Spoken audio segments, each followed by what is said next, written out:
Selamat pagi, apa kabar pemirsa dimanapun Anda berada? Berjumpa lagi dalam program TVR 09 bersama saya Zia Ulbar dan juga rekan saya. Tentu saja bersama saya Angga Naktarini pemirsa, dan dalam 30 menit ke depan kami akan sajikan kepada Anda sejumlah berita nasional khususnya dari sudut pandang DPR RI sebagai referensi Anda dalam memahami dinamika politik, hukum, ekonomi, sosial dan juga budaya yang ada di Indonesia. Dan pemirsa, inilah TVR 09 selengkapnya.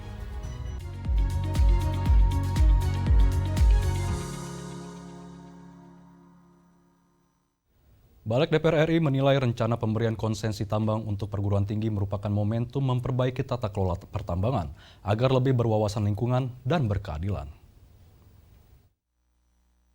Dalam revisi Undang-Undang Mineral dan Batu Bara, ada klausul yang membolehkan kampus ikut menambang batu bara. Badan Legislasi DPR RI berkomitmen mengkaji secara mendalam terkait usulan pemberian wilayah izin usaha pertambangan bagi perguruan tinggi, mengingat pengelolaan SDA Indonesia membutuhkan biaya yang mahal dan SDM yang berkompeten. Anggota Balik DPR RI Karmila Sari mengatakan, rencana pemberian konsensi tambang untuk perguruan tinggi merupakan momentum untuk memperbaiki tata kelola pertambangan agar lebih berwawasan lingkungan dan berkeadilan. Namun, kemampuan universitas dari segi pembiayaan yang tidak sedikit perlu mendapat pandangan dan solusi dari para praktisi.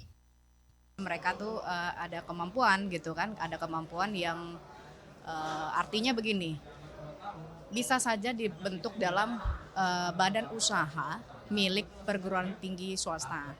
Tadi seperti saya sampaikan, kita di satu sisi menggalakkan yang namanya wira swasta. Kenapa kita tidak memulai dari sekarang?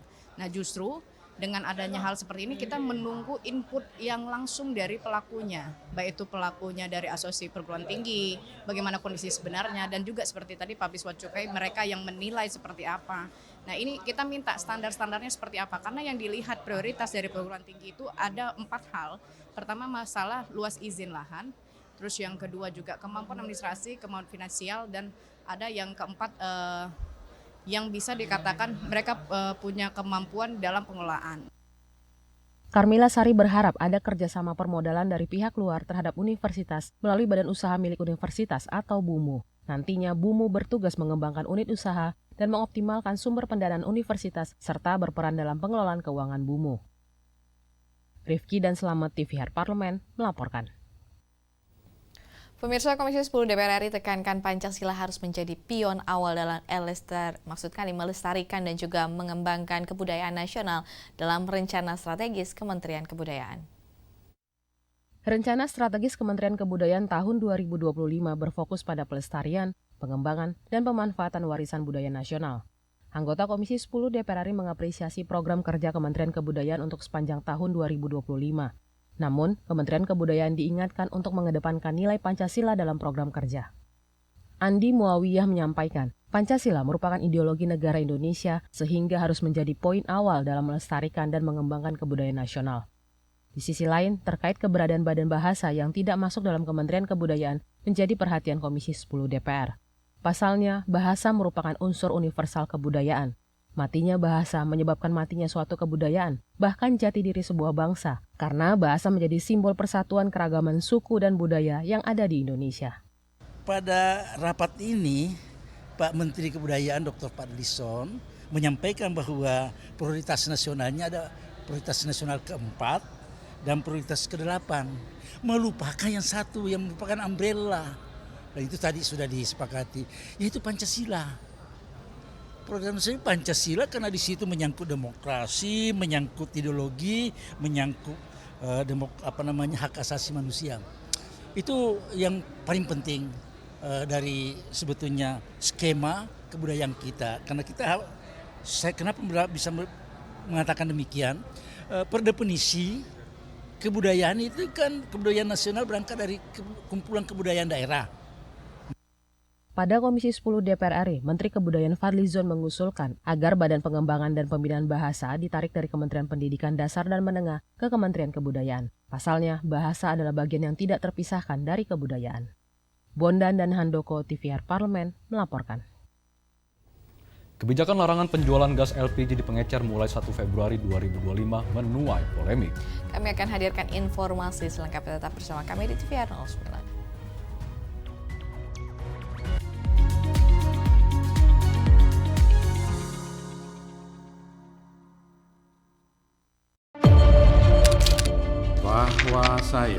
bahwa saya demi Allah, saya bersumpah dan seadil-adilnya periode keanggotaan DPR RI hingga saat ini, yaitu terdapat 126 undang-undang yang telah selesai dibahas DPR RI. Terima kasih rekan Elisa dan juga Dadina. Pemirsa, saya akan sampaikan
kembali di TVR 09. Pemirsa, Wakil Ketua DPR RI Sufmi Dasko mengatakan DPR RI telah berkoordinasi dengan Presiden Prabowo terkait kelangkaan gas 3 kg di pasaran.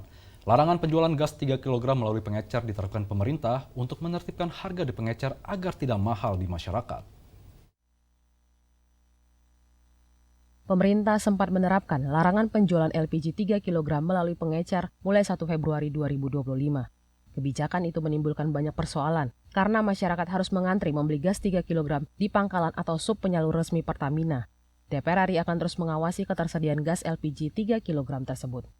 Wakil Ketua DPR RI Sufmi Dasko mengatakan, DPR RI telah berkoordinasi dengan Presiden Prabowo terkait kelangkaan gas 3 kg di pasaran. Larangan penjualan gas 3 kg melalui pengecer diterapkan pemerintah karena Kementerian SDM berencana menertibkan harga di pengecer agar tidak mahal di masyarakat. sambil kemudian pengecer-pengecer itu akan dijadikan sub daripada pangkalan, sehingga dengan aturan-aturan yang ada nanti akan menertibkan harga supaya tidak mahal di masyarakat. Sementara itu, anggota DPR RI Muhammad Hatta menilai larangan penjualan gas 3 kg oleh pengecer hanya mempersulit akses masyarakat dan pelaku UMKM terhadap gas bersubsidi. Kelangkaan dan keterbatasan akses mendapatkan gas 3 kg bisa menimbulkan permasalahan sosial, terganggunya aktivitas pelaku usaha, bahkan inflasi yang tidak terkendali. Belum matang 100% pembahasannya ini ya. Dan juga seharusnya ini sosialisasinya juga harus jauh-jauh hari, jangan terlalu dekat gitu ya, langsung diputuskan seperti itu. Karena ini efek daripada keputusan untuk LPG ini yang di pangkalan ini meresahkan ya, baik masyarakat maupun pelaku usaha, khususnya UMKM di seluruh Indonesia ya. Tim Liputan TVR Parlemen melaporkan. Anggota Komisi 12 DPR RI Yuliana Gunhar dukung pembatasan distribusi gas LPG 3 kg yang merupakan subsidi bagi masyarakat miskin, sebab harga di pasaran kerap jauh dari harga eceran tertinggi yang ditetapkan pemerintah. Per 1 Februari lalu, Kementerian SDM membatasi distribusi gas LPG 3 kg. Masyarakat tak lagi bisa membeli gas 3 kg di pengecer. Gas bersubsidi ini hanya dapat dibeli dari pangkalan resmi yang terdaftar di Pertamina. Menanggapi hal ini, Komisi 12 DPR RI menilai penataan pola distribusi ini penting untuk memastikan stabilitas harga dan subsidi gas tepat sasaran. Anggota Komisi 12 DPR RI, Julian Gunhar mengatakan, gas LPG 3 kg merupakan subsidi bagi masyarakat miskin. Namun harga gas ini di pasaran kerap jauh dari harga eceran tertinggi yang ditetapkan pemerintah. Karenanya, Julian mendukung pembatasan distribusi ini untuk menekan praktik permainan harga. Nah, yang terjadi di lapangan, baik itu dari agen ke pangkalan, angka pangkalan ke pengecer, sehingga terjadi disparitas harga. Harga eceran tertinggi berapa, tetapi di pasarnya agak sedikit meningkat. Ini sebetulnya kalau dalam hukum pasarnya, yes oke aja. Tetapi ini barang kan barang subsidi. Lebih lanjut, Wakil Ketua Komisi 12 DPR RI Sugeng Suparwoto menyebut, lebih dari 35% gas LPG 3 kg disalurkan pada masyarakat yang tidak berhak. Karenanya, ia berharap kebijakan yang dikeluarkan Menteri SDM menjadi solusi untuk mengontrol harga jual dan penyaluran subsidi yang tepat sasaran. Ingat, subsidi atau LPG itu ada diperuntukkan untuk warga masyarakat tidak mampu atau dengan terhadap juga UMKM. Nah, inilah yang sering kita temui terjadinya penyimpangan-penyimpangan. Maka dari itu upaya itu salah satunya misalnya tidak lagi ada pengecer, karena memang dalam peraturannya pengecer memang tidak diatur, yang ada sampai tingkat pangkalan. Nah, pangkalan itu kurang lebih adalah setingkat di kecamatan. Ajib dan Edo, TVR Parlemen melaporkan. DPR dan pemerintah sepakat gabungkan pelantikan kepala daerah hasil Pilkada serentak 2024 yang tidak bersengketa pada 20 Februari 2025 mendatang. DPR RI dan pemerintah sepakat akan menggabungkan pelantikan kepala daerah hasil Pilkada serentak 2024 yang tidak bersengketa dengan hasil putusan dismisal Mahkamah Konstitusi pada Februari ini. Komisi 2 DPR RI menyerahkan sepenuhnya jadwal pelantikan kepada pemerintah. Namun Presiden Prabowo Subianto telah merencanakan pelantikan digelar serentak pada 20 Februari mendatang. Ketua Komisi 2 DPR RI Rifki Nizami Karsayuda mengatakan, DPR memberikan fleksibilitas pada pemerintah untuk mengantisipasi berbagai dinamika. Namun Rifki Nizami menegaskan, pelantikan kepala daerah akan tetap dilaksanakan di bulan Februari ini. Tapi atas dasar kehati-hatian dan memberikan fleksibilitas atas berbagai dinamika yang mungkin saja terjadi di depan, maka Komisi 2 DPR RI menyerahkan sepenuhnya jadwal ini kepada pemerintah melalui Menteri Dalam Negeri yang nanti formulanya adalah melalui revisi terhadap Peraturan Presiden nomor 80 tahun 2024. Sementara Menteri Dalam Negeri Tito Karnavian mengatakan, Presiden mengusulkan tanggal pelantikan kepala daerah terpilih pada 20 Februari mendatang. Perubahan ini disebut terjadi karena MK mempercepat pembacaan putusan dismisal yang semula pada 13 Februari menjadi 4 dan 5 Februari. Kami melihat bahwa dengan adanya putusan dismisal tanggal 4-5 Februari itu membuka peluang terjadinya pelantikan besar, yaitu yang non sengketa sama dismisal. Kalau pengalaman kita dismisal itu biasanya ya kita dari pilkada ke pilkada lebih dari 50%. Karena apa? Karena ada threshold. Andri dan Tegar, TVR Parlemen melaporkan. Lemahnya tata kelola statistik dan ego sektoral menyebabkan tumpang tindih dalam kegiatan pengumpulan data. Data yang carut-marut dapat membuat sebuah kebijakan menjadi tidak tepat sasaran. Informasi selengkapnya akan kami hadirkan sesaat lagi pemirsa. Tetap bersama kami di TVR 09.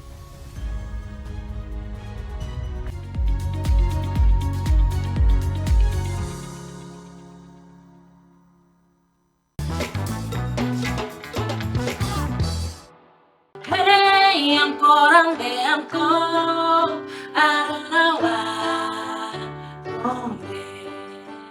kalau kita lihat kan musik-musik Papua sekarang udah sangat trendy sekali ya, apalagi yang di Gen Z bilang katanya musik timur. Ya. Nah ini kira-kira Pak Tony ini suka musik nggak? Dan memang paling terkenal musisi-musisi yang bagus-bagus dari Papua itu saya di antara Biak dan Yapen dan Okay.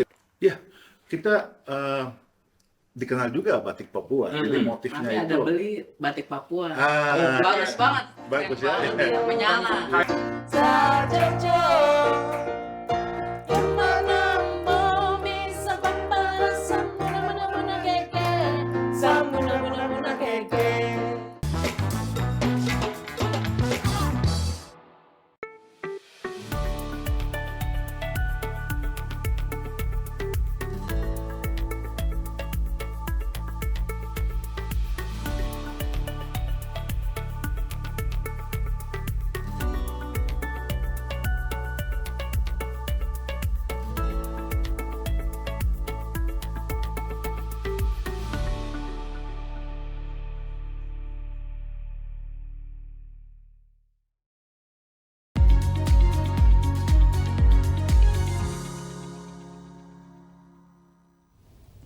Kembali bersama kami di TVR 09. Pemirsa, di Indonesia bantuan sosial, bantuan pupuk atau subsidi seringkali tidak tepat sasaran karena banyak data yang tidak akurat dan belum lengkap. Ini kompleksnya permasalahan statistik inilah yang mendorong DPR untuk merevisi Undang-Undang Statistik Nomor 16 Tahun 1997. Seperti apa urgensi terhadap revisi undang-undang ini? Saksikan liputan mendalam yang telah dikemas oleh tim redaksi TVR Parlemen dalam segmen editorial Parlemen berikut ini.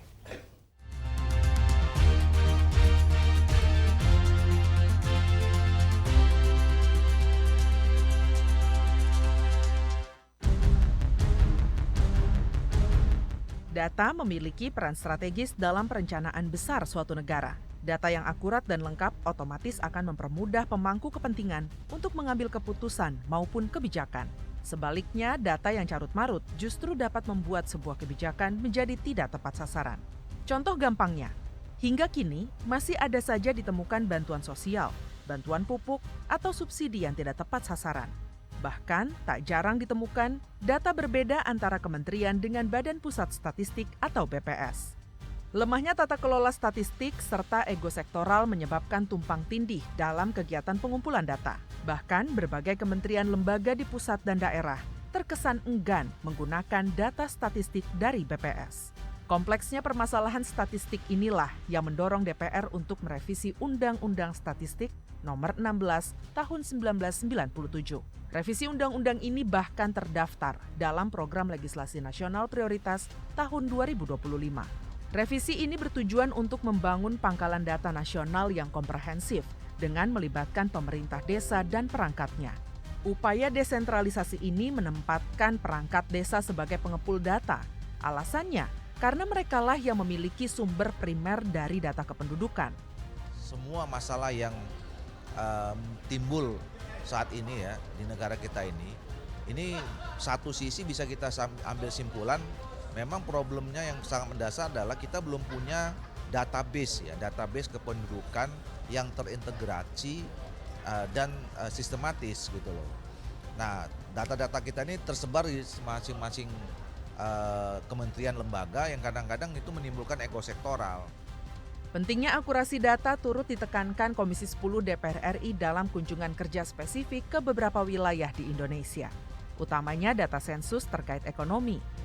Dalam kunjungan ke Medan ini, Komisi 10 menilai BPS perlu menangani tantangan pendataan seiring munculnya sektor ekonomi baru seperti ekonomi kreatif dan digital. Kondisi pengusaha kita itu tidak mungkin terlalu transparan menyampaikan tentang kondisi yang real pada dia. Karena itu kita berharap bahwa BPS itu memiliki strategi yang jitu agar bisa melihat, memotret bahwa apa yang disampaikan itu berapa persenkah yang mempengaruhi kondisi yang real dari hasil daripada sensus tersebut. Ketersediaan data yang akurat juga krusial dalam menangani berbagai permasalahan. Di Bali misalnya, masalah krisis air hingga kemacetan belum tertangani secara optimal. BPS dinilai perlu menjawab persoalan ini melalui data yang menjelaskan rasio kecukupan air dengan jumlah penduduk, serta rasio panjang jalan dengan jumlah kendaraan yang ada. Kami berharap nanti di dalam sensus di 2026 nanti mampu menjawab berapa sih sesungguhnya rasio kecukupan perbandingan antara panjang jalan dan juga idealnya ya, rasio idealnya dengan antara jalan dengan kendaraan. Pemutakhiran atau update data merupakan hal basic yang perlu dilakukan dalam sebuah sistem pendataan. Sebab masih ditemukan data yang usang dan tidak relevan dengan kondisi di lapangan. Persoalan itu setidaknya terjadi di Provinsi Sumatera Selatan. Bahkan dalam kunjungan spesifik ke Kecamatan Pemulutan, diketahui data terkait warga miskin dan angka putus sekolah sudah berusia 5 tahun. Karena itu BPS ya kita himbau agar betul-betul lebih meningkatkan akurasi datanya dan merekrut nanti para pihak yang terkait itu agar data yang disajikan betul-betul berbasiskan kondisi real dari lapangan. Perlu ada kolaborasi antara masyarakat desa dan institusi negara dalam pengumpulan data statistik. sebab pengumpulan data orang miskin tak mungkin dilakukan secara akurat tanpa adanya akses data perbankan milik warga. Pemerintah perlu membekali perangkat desa dengan pelatihan-pelatihan terkait pengelolaan data dan statistik, sehingga pangkalan data nasional yang didambakan dapat betul-betul terwujud sesuai harapan.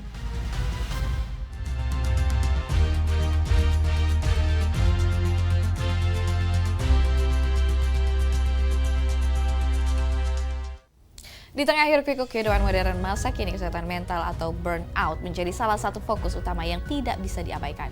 Meskipun tidak mengakibatkan kematian, gangguan kesehatan mental dapat menyebabkan penderitaan yang berkepanjangan. Informasi selengkapnya usai jeda berikut, tetaplah di TVR 09.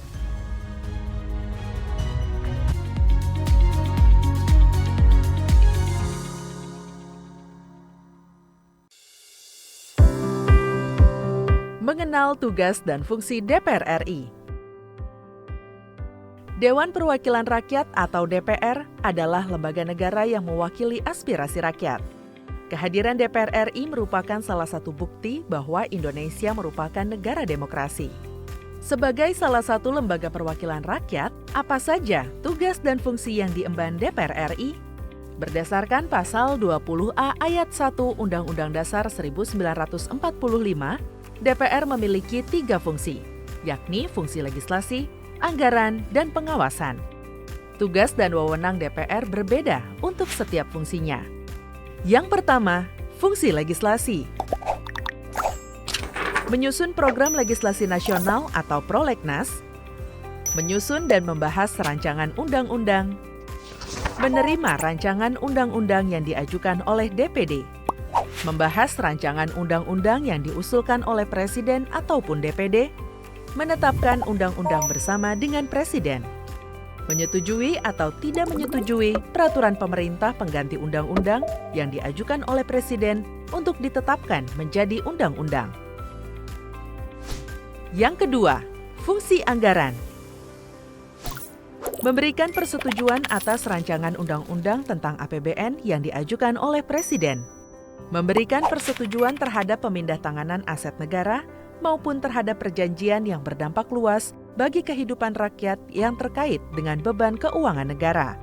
Menindaklanjuti hasil pemeriksaan atas pengelolaan dan tanggung jawab keuangan negara yang disampaikan oleh BPK. Memperhatikan pertimbangan DPD atas rancangan undang-undang tentang APBN dan rancangan undang-undang terkait pajak, pendidikan, dan agama. Yang ketiga, fungsi pengawasan. Fungsi pengawasan, DPR bertugas melakukan pengawasan terhadap pelaksanaan Undang-Undang APBN dan kebijakan pemerintah, serta membahas dan menindaklanjuti hasil pengawasan yang disampaikan oleh DPD. Demikian penjelasan tentang tugas dan fungsi DPR menurut Undang-Undang. Informasi ini dipersembahkan oleh TV dan Radio Parlemen, Biro Pemberitaan Parlemen, dan Sekretariat Jenderal DPR RI.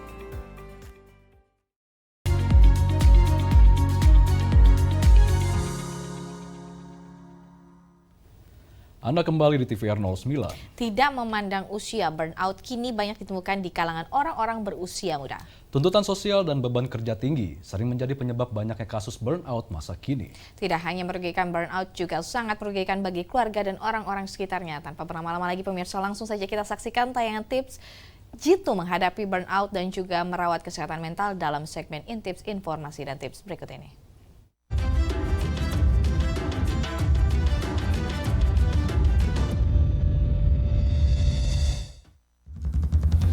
Pemirsa TVR Parlemen, kesehatan mental sejatinya akan mempengaruhi kesehatan fisik kita. Untuk itu, penting bagi kita untuk senantiasa menjaga kesehatan mental kita di tengah hiruk-pikuk tekanan pekerjaan maupun lingkungan sekitar kita. Nah, di Intips kali ini, kita akan membahas cara menjaga kesehatan mental dan menghindari burnout. Burnout adalah suatu keadaan ketika seseorang merasa terlalu lelah baik secara fisik, mental, maupun emosional. American Psychological Association mengakui bahwa burnout bisa mempengaruhi kestabilan emosi dan menurunnya kinerja maupun akademik. Penyebab utamanya adalah tuntutan sosial yang tinggi, beban kerja atau belajar yang tinggi, dan kurangnya waktu untuk diri sendiri. Lalu, apa saja sih tanda-tanda burnout yang perlu kita waspadai? Beberapa tanda umum meliputi kelelahan yang berlebihan yang membuat kita merasa lelah sepanjang waktu, insomnia atau kesulitan tidur, kurangnya motivasi, kehilangan minat dan semangat terhadap sebuah aktivitas, penurunan kinerja, sulit berkonsentrasi, serta masalah fisik seperti sakit kepala, gangguan pencernaan, dan sakit otot juga merupakan tanda-tanda burnout. Jika Anda mengalami beberapa tanda tersebut, mungkin sudah saatnya untuk melakukan langkah-langkah pencegahan dan pemulihan. Berikut ini beberapa cara untuk mengurangi burnout, yaitu mengatur waktu untuk beraktivitas dan istirahat dengan baik. Pastikan Anda memiliki waktu luang untuk melakukan aktivitas yang dinikmati, seperti membaca, mendengarkan musik, atau berjalan-jalan, serta mengambil jeda singkat untuk beristirahat yang dapat membantu menyegarkan pikiran Anda. Selanjutnya, menjaga keseimbangan antara kehidupan pribadi dan pekerjaan juga sangat penting, karena memiliki waktu untuk diri sendiri dan bersosialisasi dengan orang lain sangat penting untuk kesehatan mental. Selain mengurangi burnout, penting juga untuk secara aktif menjaga kesehatan mental Anda.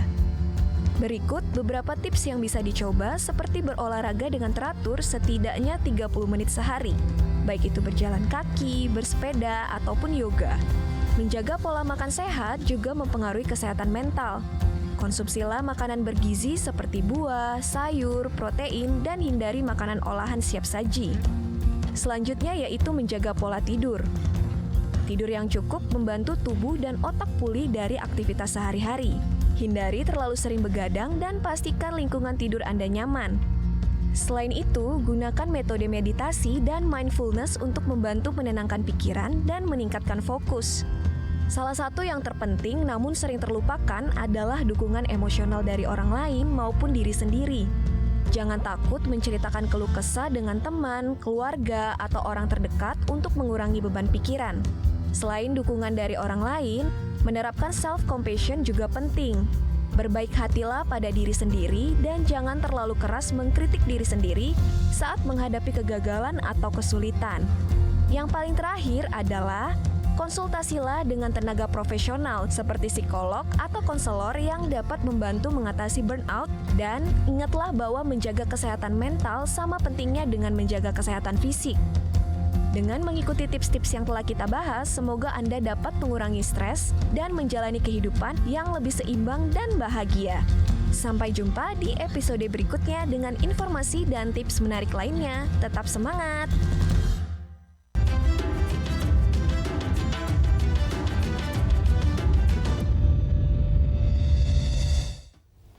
Pemirsa, di penghujung acara kami informasikan kepada Anda sejumlah agenda DPR RI pada hari Kamis 6 Februari 2025. Pada pukul 10 waktu Indonesia Barat terdapat rapat dengar pendapat Komisi 6 DPR RI dengan Direktur Utama PT Pupuk Indonesia Persero, PT Pupuk Kaltim, PT Asuransi Jiwa IFG, dan PT Jiwasraya dengan agenda yaitu tindak lanjut penanganan pembayaran polis asuransi Jiwasraya terkait perkumpulan pensiunan Pupuk Kalimantan Timur dan Jiwasraya. Sedangkan pada pukul 14 waktu Indonesia Barat terdapat rapat dengar pendapat Komisi 8 DPR RI dengan Kepala Badan Nasional Penanggulangan Bencana dengan agenda yaitu mengenai pelaksanaan program kerja dan juga anggaran di 2025. Dan sejumlah agenda serta program DPR lainnya masih dapat Anda saksikan secara langsung di TVR Parlemen melalui kanal utama, kanal komisi, dan kanal alat kelengkapan Dewan lainnya yang dapat Anda akses di tvrparlemen.dpr.go.id. Baik pemirsa, TVR Parlemen demikianlah TVR 09 edisi pagi hari ini. Segenap kru TVR Parlemen yang bertugas mengucapkan terima kasih telah menyaksikan TVR 09 hari ini. Saya Anggun Oktarini dan juga rekan saya Zia Ulbar, sampai jumpa di TVR 09 selanjutnya. TVR Parlemen, Referensi Indonesia.